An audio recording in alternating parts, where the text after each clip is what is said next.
Hey guys, welcome back to the Inside the Rays podcast. The Rays are 15-2 in their last 17 games, and they continue to dominate the AL East.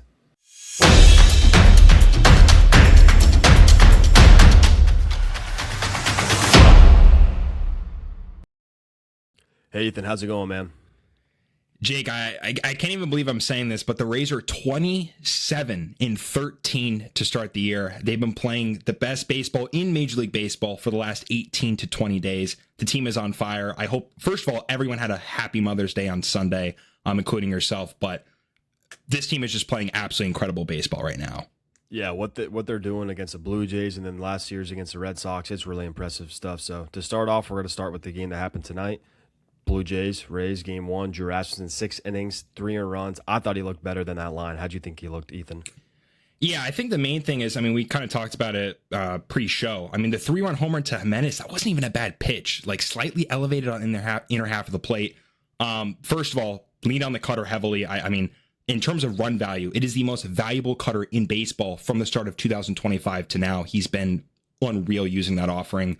27% whiff rate on the offering, 74.5 mile an hour average exit velocity, tons of weak contact on it. Four seam was really good, sat 96.3, 33% whiff rate. I think it was his highest whiff offering. Plenty of strikes, generated chase 45% of the time. Love the ability to use that pitch, to jam righties on the inner half part of the plate. And he just delivers every single time. Like, it's nothing new at this point. Other than the pitch to Jimenez, he was rock solid again.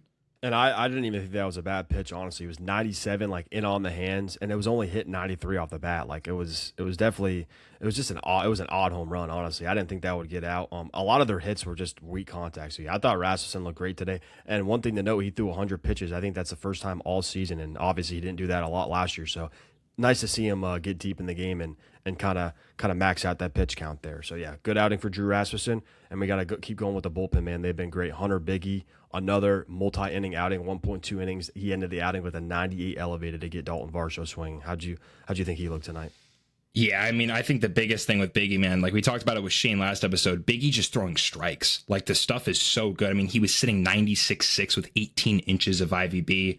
And I know it wasn't like a high whiff, high strikeout outing in the 1 2/3, but an 86.7 mile an hour average exit velocity. Biggest thing too, 15 pitches. Like the last episode we talked about it, he also had a multi-inning spurt. I know he also had one in the Red Sox series, but just going out there, attacking guys, limiting the pitch count. He's just working the zone, letting his stuff, play in the zone and mix well. And he's looked awesome over his last 4 to 5 appearances. Yeah, he looks really good. His command, I think this is the best his command has looked as a Ray. So yeah, definitely really intriguing to see him be in a multi-inning role. He's a high power arm. He's not really a guy you'd think would be in that kind of role, but obviously the Rays see something they like. So yeah, good to see from Biggie there. And then got to talk about the guy who is tied for second in saves now, Bryan Baker. The guy's an absolute maniac, man. Dude, I talked about it in the Red Sox notes when he had 10 saves. I was like, this guy's got 10 saves. Had to update it today when he captures his 11th save, and kind of talked about it before the show too.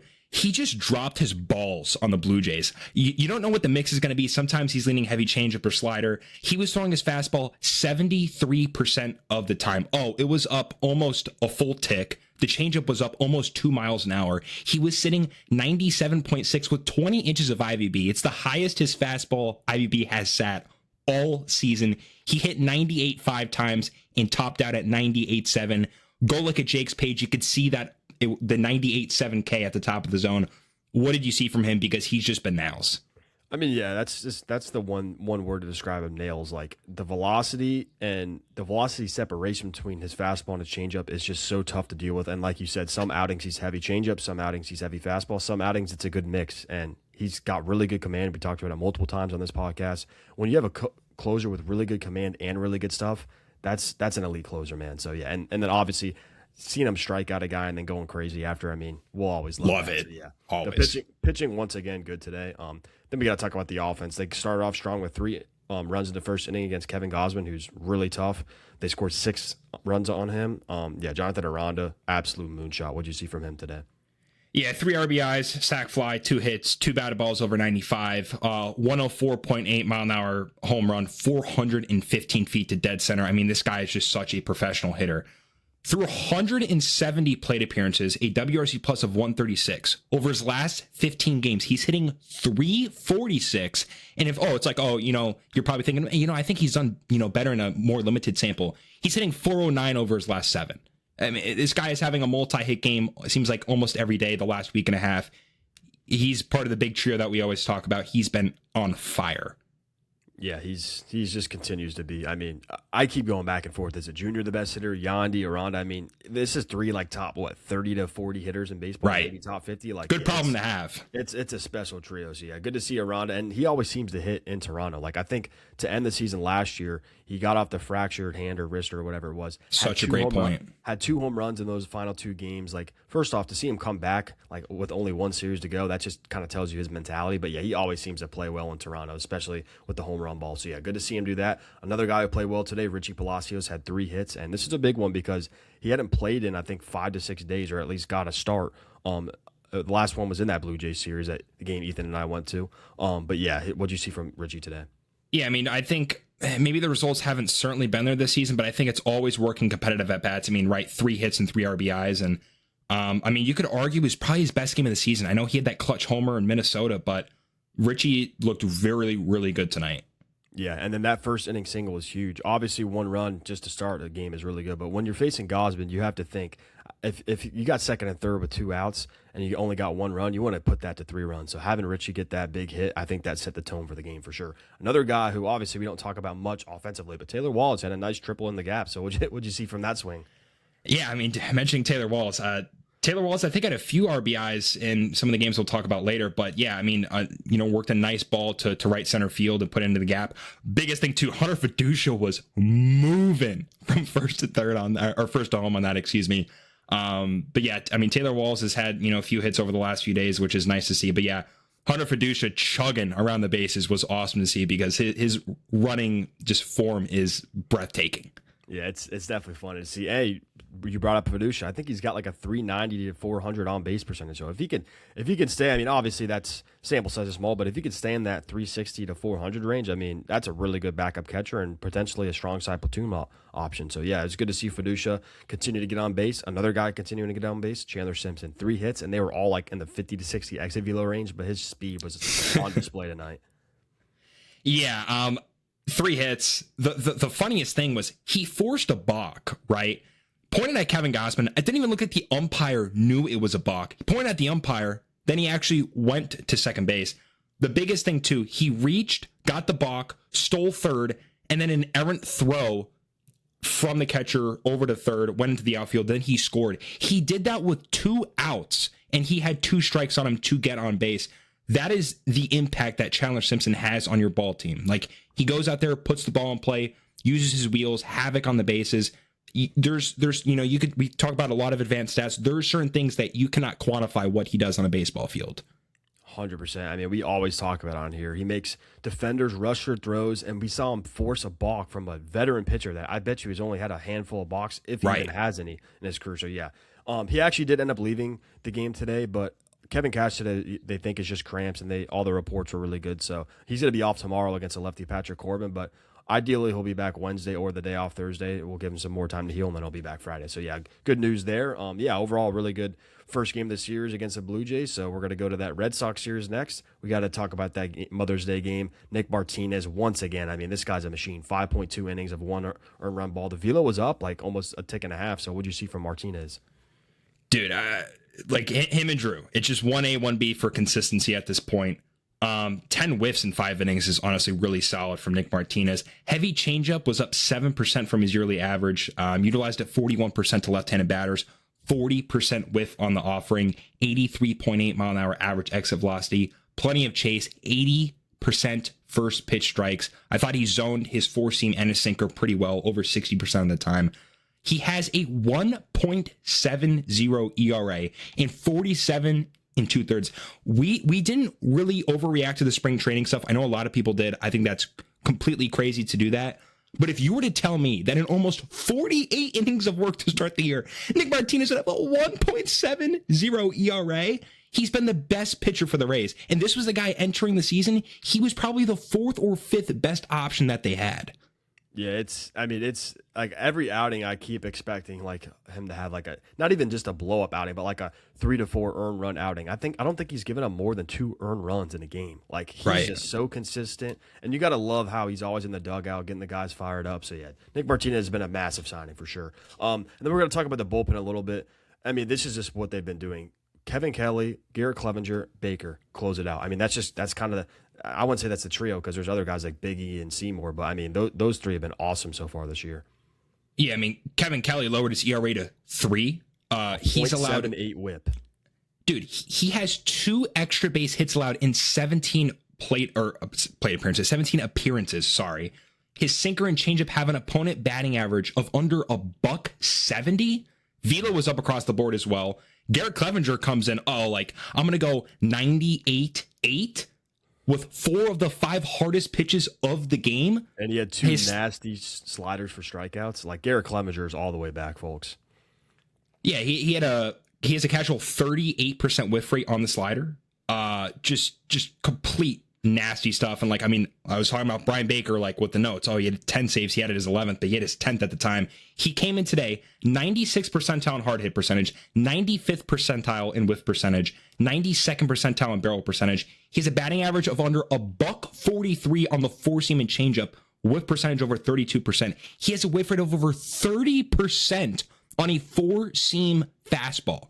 This guy is unbelievable, dude. It's ridiculous. And the hitters know it's coming, and he just blows it right by him. It's crazy. And honestly, that outing was just a good kind of closure outing for him because he got in a little trouble there. Got some help from Junior, which we got to talk about that play from Junior. The barehanded play. I mean, that was really awesome there. Yeah, I mean, it's been such an up and down defensive season for him so far. I mean, I think the OAA and the DRS was pretty bad coming into it, but I mean, we kind of harped on it preseason. I think that he's going to get better as the years went on. We saw an OAA increase every single month for a 3 to 4 month stretch last year, and it's really encouraging to see him make some nice plays. And I think he had a few diving plays too in that Red Sox series. Yeah, he did. Yeah, it was definitely an up and down series for him defensively. I thought the last 3 to 4 weeks he's been a lot better, but that series was a little shaky. But to see him end on a high note there, and then actually tonight against the Blue Jays, he had a nice play with a really strong throw. So yeah, it's definitely gonna be a roller coaster with him defensively. I don't think anyone's denying that. But yeah, good to see him make a big play in a big spot. Like I said, Baker in a big spot got himself in a little trouble, but got out of it. So yeah, Bryan Baker, we don't really have to talk about him more. He's that dude. First hitter we got to talk about, Junior. An absolute bomb over the green monster into the parking lot on a pitch that was out of the chin.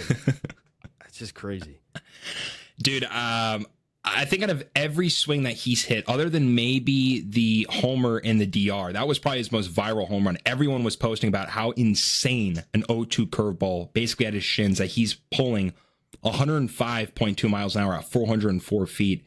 Just an absolutely special hitter. It's crazy that he's able to do that.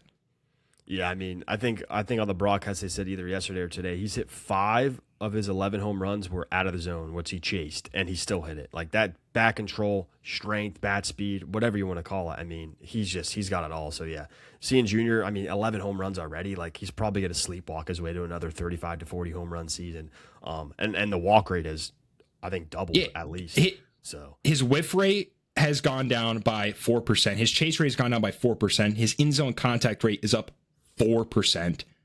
He's making better contact against breaking balls and off-speed pitches while lowering his whiff rate against the fastball. He's just been locked in. And, we're still not even seeing the crazy, I think his average exit velocity and barrel percentage are, lower than last year. But, he's still not even fully at 100%. He's probably playing 70% of the player we know he could be. 100%. Another guy that's increasing his walk rate, Ben Williamson. He got on base 3 times, 2 walks, and I thought he had the at-bat of the game other than the Junior one. Look, Peyton Tolley's a really impressive lefty. We saw that stuff there. He was throwing 97, 98 elevated, and a lot of the hitters were just swinging and missing on a lot of it. But Ben Williamson, I think he fouled off 5 pitches before he ended up smoking a ball to right field. That was the one that put the Rays on the board after the Junior home run. So what'd you see from Williamson that series? No, Jake, I absolutely love the point of going the opposite way. I think the best version of Ben Williamson is when he's using the entire field. I think there's times where he's able to roll balls over and, kind of have uncompetitive at bats. But once he's working the entire field, going the other way with pitches on the outer part of the plate, I mean, we know this is a guy that's running his own contact rate of over 90%, consistently putting the ball in play. And the fact that he has, 2 walks, a hit, 2 batted balls over 95. That's an encouraging day at the office for Ben Williamson. 100%. And if he keeps that walk rate, I think entering today's game, which he didn't play today, he's at 62nd percentile in walk rate. I think that's way above what it was last year. So yeah, well, you mentioned it after the game. The WRC plus was what, 74 the year before, and it was up to 95 after 94, and I think he's getting only better. So I think Ethan, I could speak for Ethan here. I think we both want him to get more consistent at bats because I think he could play a solid shortstop. It's nothing against Taylor Walls, but I think Williamson's a much better hitter at this point. So obviously you like what Walls gives you defensively, but I think Williamson can play pretty serviceable defense there. So it's going to be interesting to monitor those two's playing time. But yeah, Williamson had a great series against Boston. Last hitter we're going to talk about, Cedric Mullins. Obviously, it's been a really tough season, but he had a really good bunt to drive in a run in that Sunday game. And then I think it was a Thursday or Friday game, he had another good bunt. So that was good to see. Yeah, I think it was a 3 or 4 game hit streak. I mean, granted, some of them were bunt hits, but let's face it. I mean, I think he had the lowest F-WAR, lowest OPS. But this is still a veteran guy, and it's nice to see him kind of, just put the ball in play, have some sack bunts. Yeah. Do what you can. The defense has still looked pretty solid in center. So, he had a great catch tonight. Yeah. Yeah, this team is 27-13, and Cedric Mullins has the lowest OPS in WAR in baseball. And if he's able to bounce back, this team gets even better. 100%. So yeah, that was a really good win on that Sunday. The game on Saturday was postponed, so that was the game that got pushed to the game right out of the All-Star break. That's July 17th. I think they're going to be playing a doubleheader there. But the second game, they lost 2-0. Not much to note. Jesse Scholten's kind of didn't have his best command, but I thought he grinded through 4 1/3, only gave up 2 runs, and then Mason Engler. It was good to see him back 3 1/3 scoreless innings. So I know we're not going to talk about the offense much that game, but what did you see from a couple of those pitchers? No, not going to talk about the offense. Dude, Connolly early looked absolutely insane in 7 innings of 8K baseball. Jesse Scholten's had maybe a C- game. And I think he still looked pretty solid. It might have been maybe the worst he's looked all season, and it still wasn't even bad. Almost a quality start if he's able to go 5. Mason Engler, I thought, looked really good. Leaned heavily on the curveball, threw it 10% more than his yearly average. 80% whiff rate on the curveball. That's not bad. And it's mid-70s too, so he's getting a lot of early swings on that pitch. And I thought he was throwing it for strikes early in counts and then getting whiffs on it. Mason Engler ended up getting the option back, I believe. But yeah, he's gonna probably be back at some point. So yeah, it was good to see Engler for sure. Yeah, this is a guy with, a mix that can attack both hand and his hitters. The command's pretty good. So, yeah, I think he could be a solid arm for the Rays. 100%. And, yeah, like we said, we're not going to get into the offense. That was one of the first. I think it was the second time they gotten shut out. Only shut out. Oh, first time they've gotten shut out. Okay. I apologize there. So, yeah, first time they got shut out. Connerly early, got to tip your cap to him. He was awesome. Yeah. And the Red Sox got some really young, talented arms there with Early and then Tolley. So yeah, that was definitely a tough game, but that was the only one they lost in that series. We're going to talk about the first game. Got to start with Griffin Jax. I thought he looked pretty good. The defense, Taylor Walls and Jr. especially, really let him down. But 4 innings, 59 pitches. I still think the sweeper's not as good as we know it can be. So I think that's room for improvement there. But what'd you see from Jax? Yeah, biggest thing is, I talked about it last time, he's using his cutter more. 24% to lefties. I really, really like that pitch. I know we saw it in the WBC and sometimes in the spring, but if he could utilize that, I know he's leaning more sweeper, not throwing the 4-seam as much, which I think we're kind of both fans of. But yeah, sweeper sinker as the primary mix. Changeup was the best whiff offering. Sinker was getting, 92% strikes. That doesn't even sound real because he was just consistently pounding the zone, either getting swing and miss or just generating weak contact. And his velo was up throughout the outing, which I think is very encouraging through 4 innings. I don't think it really 95. Sorry, I didn't mean to cut you off, but it was 95.5 in that last inning. That's huge. If he could stay mid 90s in the 5th, 6th inning, obviously that was the 4th inning. But yeah, that's huge. I didn't want to cut you off, but I had to. No, I agree. No, we both. I think something maybe people weren't seeing throughout the outing, but yeah, I thought the velo was very consistent. 100%. So yeah, that was solid outing for him there. And the next guy we're going to talk about, we already talked about it earlier, but Hunter Biggie, 2 scoreless. I think that was his second multi-inning outing, so obviously they're leaning into that. I thought he looked awesome. What'd you see, Ethan? Yeah, sat 96.3, 4-seamer 78% of the time to righties. Was primarily slider 4-seam against lefties 70% of the time. Didn't get a lot of swing and miss, but generated weak contact. And then same thing as, I would say, today's outing. This would be tomorrow's because it's coming out on Monday, or Tuesday, excuse me. But, stuff looked really good back-to-back where he didn't have a walk. That is the biggest thing, didn't have a walk. Yep, the This command is just looks so much 3 better. 2/3 innings with no walks. Yep. And I think even the game before that, I think he only had one walk, but you could just tell like he's not really having, because Hunter Biggie, he used to be so frustrating because obviously the stuff is so good, but he would have blatantly bad misses. But I don't really think you're seeing that lately. So yeah, definitely encouraging stuff from him. That's really all we got from the pitcher side. We got to talk about Ben Williams again. 2 hits, got the scoring start with the RBI single. Like, I know we just talked about it, but like, what are you seeing from him as at bat specifically? I just think. I think it's the same thing. I think it's just competitiveness. He's consistently putting the ball in play. I mean, this is something that the team is doing a much better job of this season. And yeah, just working the entire field. I think the power is still not even there yet. I mean, we saw the homers in the spring, and dude, I want to say one of the games, I think it was maybe in the second game of the Blue Jays series, at the Trop, not in obviously game one. That was the game we both it was went like to. It was like 109.6. Yep. And he hit to the warning track, right? I believe so. But like we haven't even still seen him fully like tap into the power like we kind of saw during the spring with 2 bombs. Yeah, I think that's a great point. I think that power is definitely coming. Obviously, we're not saying he's to be a 20-plus home run guy, but if he could just pitch in a little bit in the power department, because that's kind of where the one area the Rays are lacking right now, I think that would be huge for sure. Yeah, I think it was the game against Kevin Gausman, he hit it to the warning track. So, yeah, that was really impressive. So, I definitely think that's going to tick up for him for sure. Next guy, we're going to talk about Yandy. It's been kind of a little tough production-wise for him since the oblique little issue he had, but obviously he's still going to hit. He had 2 hits that first game of the Boston series, sack, fly, 3 hard hit balls. So what do you see from him?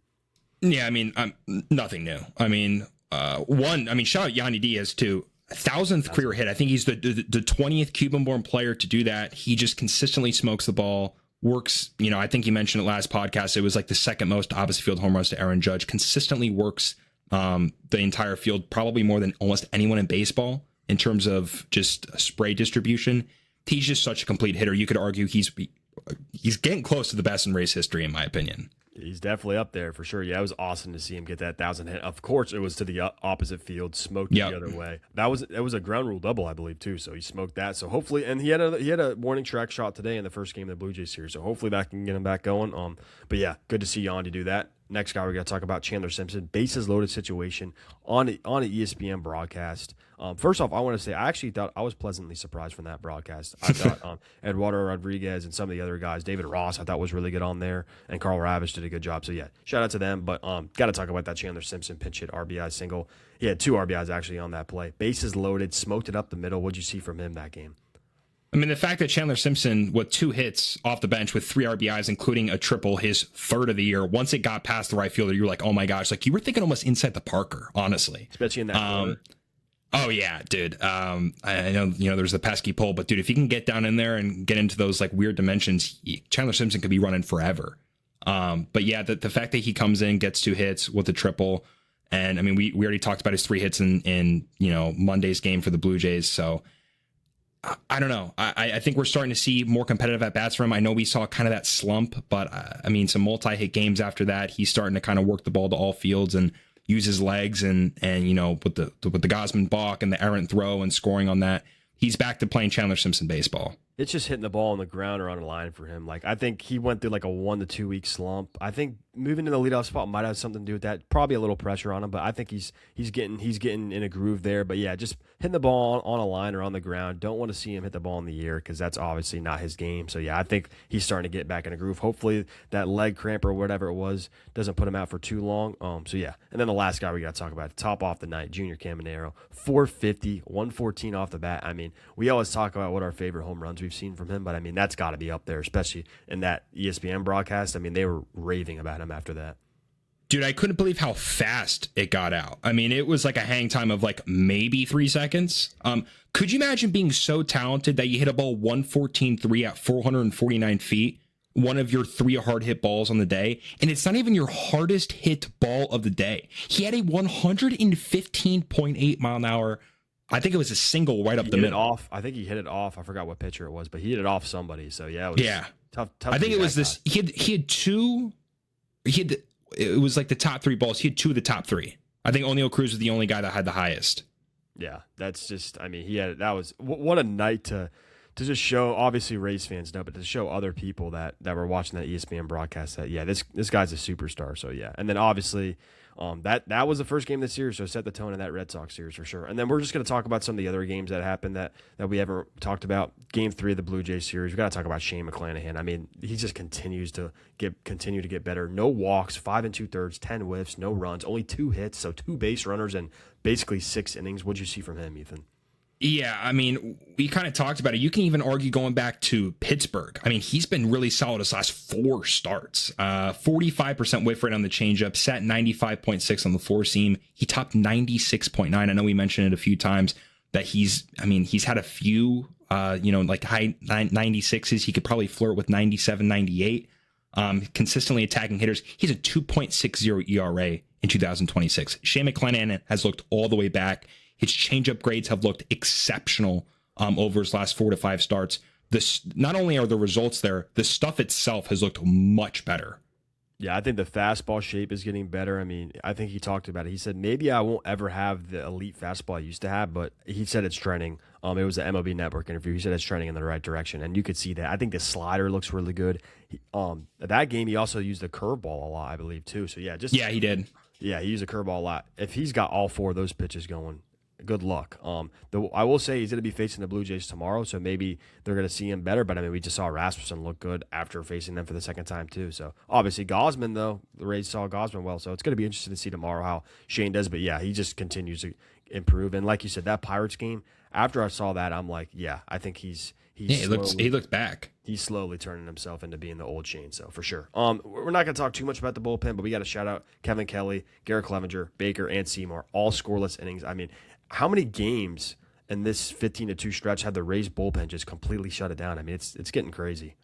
Dude, last time I saw it, I mean, obviously they had the lowest team ERA since the 22nd. The bullpen ERA was, I think, 1.18. The second place team, I think it was a full 1 run. Like it wasn't even close. Like they've just been absolutely dominating, forcing soft contact, consistently being in the strike zone.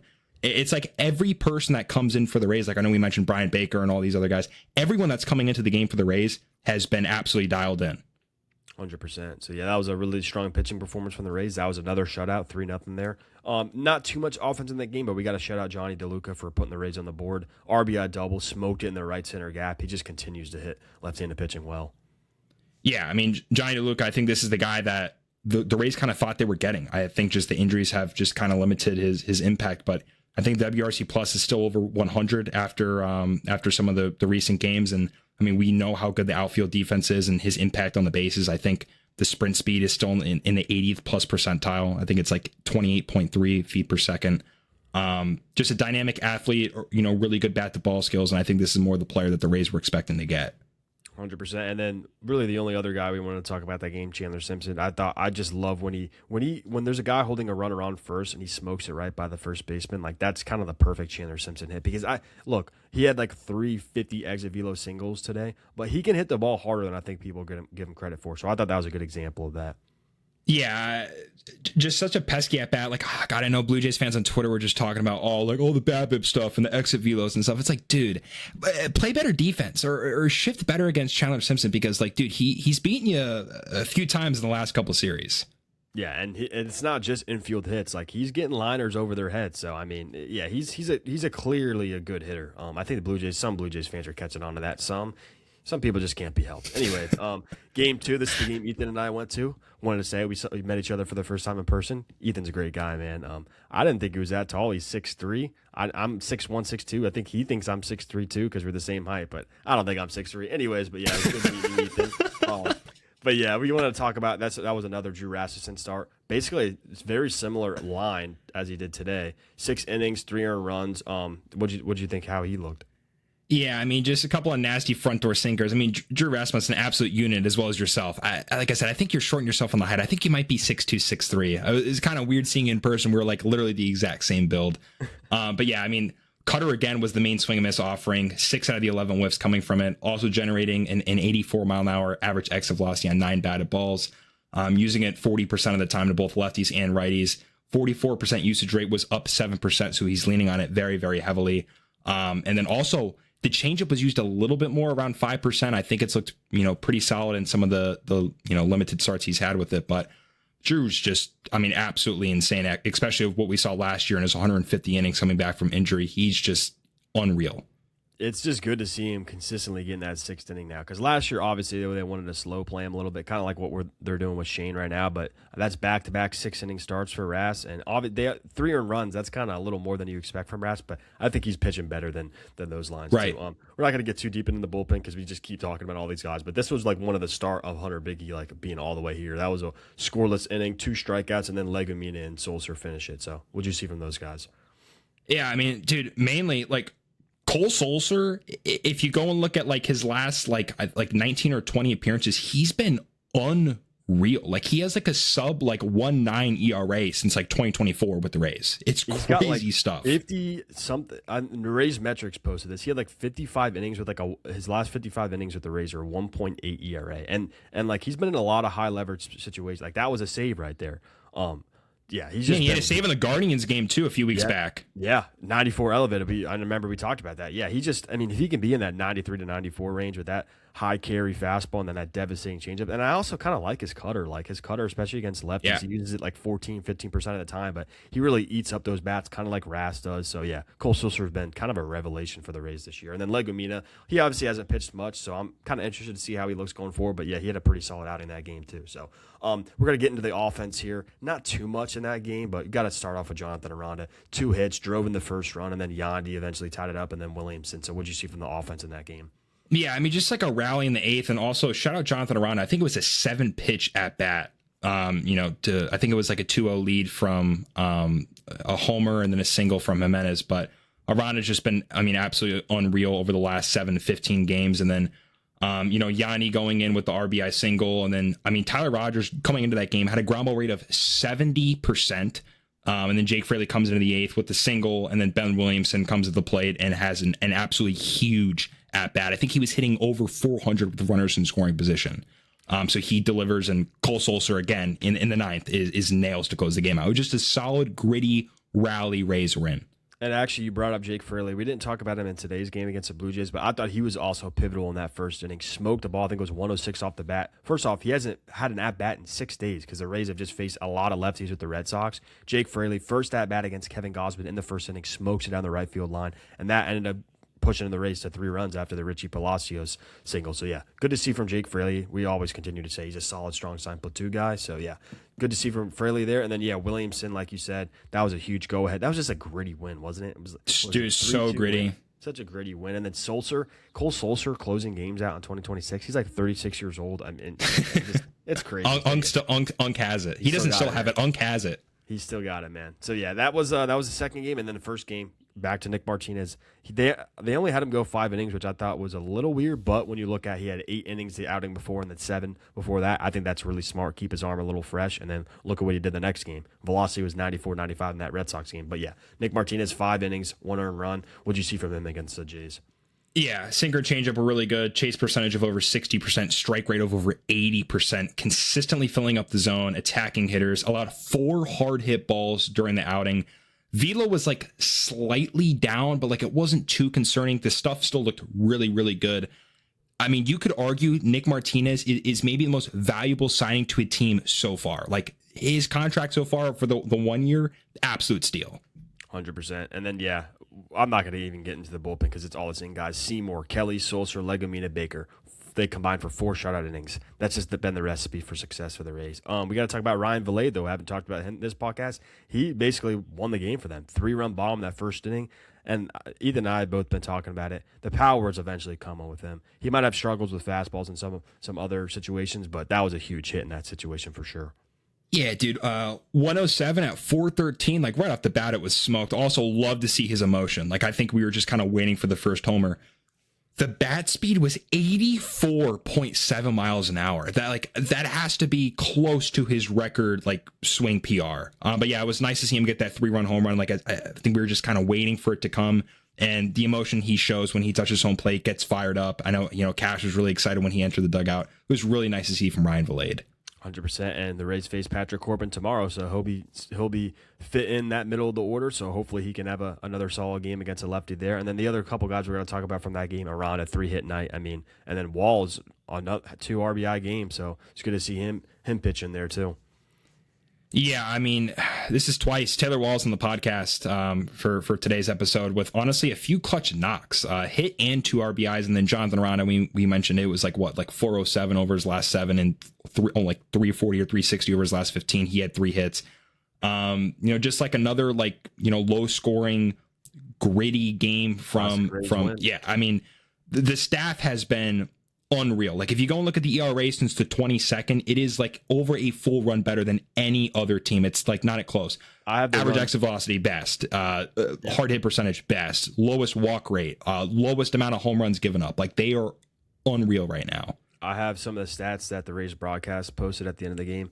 Obviously, they're 15-2 in their last 17 games. It's a 69-29 run differential. That's 40 in the 17-game stretch. That's ridiculous. They have 3 shutouts. The starter ERA is 1.86, and the bullpen ERA is 1.20. And in that stretch, I don't even think the offense has been as good as they can. No, the WRC plus is under 100. Yeah, Yandy missed a few games. Like, obviously, Mullins and Walls, they're just brutal offensively. Let's just be real here. But, yeah, I mean, they're still getting it done. And then, obviously, I think in the future, I mean, at this point, we're going to be talking about some potential deadline moves because I don't think this Rays team's going anywhere. They're 2 games above the Yankees as we speak right now on Monday night. So, yeah, I think if they even keep up pace with the Rays, Eric Neander talked about it on WDAE on Friday. He said if we're in the running for the division, we're probably going to be pretty aggressive. So keep an eye on that for that, guys. That's really all we have for this podcast. I did want to talk about the next 2 games of the Blue Jays series. We already talked about it. Patrick Corbin's going tomorrow. Shane McClanahan, 2 southpaws there. And then you got who's pitching Wednesday? That is Griffin Jacks against Dylan Cease. That is an electric stuff-wise, like just an electric matchup right there.